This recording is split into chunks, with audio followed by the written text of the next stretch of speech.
మీరు ఒకవేళ government employee గానీ, లేదా ఏదైనా డిపార్ట్మెంట్‌లో గానీ మీరు పనిచేస్తూ ఉన్నట్లయితే, మీకు పడని వ్యక్తులు ఆలోచించేటటువంటి విషయాలేంటంటే, ముందు ఇతని మీద కంప్లెయింట్ ఇద్దాం. పోలీస్ స్టేషన్‌లో కంప్లెయింట్ ఇచ్చి ఎఫ్ఐఆర్ అయితే, తర్వాత ఈయన ఉద్యోగం పోతుంది. ఉద్యోగాన్ని ఊడగొట్టిచ్చేద్దాం అని చెప్పి చాలామంది ప్లాన్ చేస్తుంటారు. నిజానికి ఈ విషయంపై కంప్లెయింట్, ఎఫ్ఐఆర్ ఇచ్చినంత మాత్రాన ఉద్యోగం పోవాలని ఏ చట్టంలోనూ లేదు. ఈ విషయం చేసే ఎంప్లాయీస్ కూడా తెలుసు. కానీ ఏదైనా కంప్లెయింట్ వాళ్ళ మీద నమోదైనప్పుడు మాత్రం విపరీతంగా భయపడిపోతూ ఉంటారు. దీనికి సంబంధించి Yellamalli Rajeshwari versus state of Andhra Pradesh అనేటటువంటి ఒక జడ్జిమెంట్ చూద్దాం.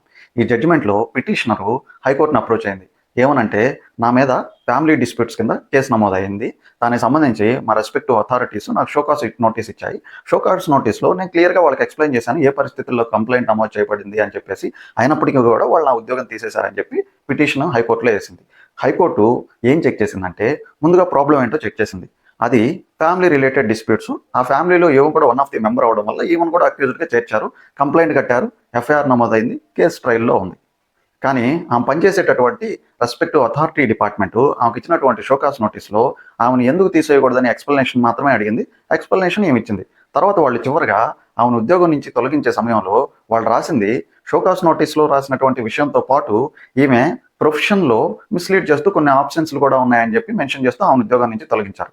ఆమె తర్వాత హైకోర్టును అప్రోచ్ అయినప్పుడు హైకోర్టు క్లియర్గా చెప్పింది, కేసు పెట్టిందే అలిగేషన్స్, అది కేసు ట్రయల్లో ఉంది, ఆమె గిల్టీ అని ఇంకా ప్రూవ్ అవ్వలేదు. అది కూడా one of the family member అయి ఉండడం వల్ల వీటిని బేస్ చేసుకొని ఉద్యోగం తీసేయడం కరెక్ట్ కాదు. ఇది న్యాచురల్ జస్టిస్ ప్రకారం అగైనెస్ట్ ద లా అని చెప్పి క్లియర్గా ఎక్స్ప్లెయిన్ చేసింది. అలాగే ఆమె పనిచేసేటటువంటి రెస్పెక్టివ్ అథారిటీ ఆమెను టెర్మినేట్ చేసే విషయంలో రాసినటువంటి ఆప్షన్స్ రిలేటెడ్ మ్యాటర్స్ షోకాస్ నోటీస్లో ఇవ్వలేదు.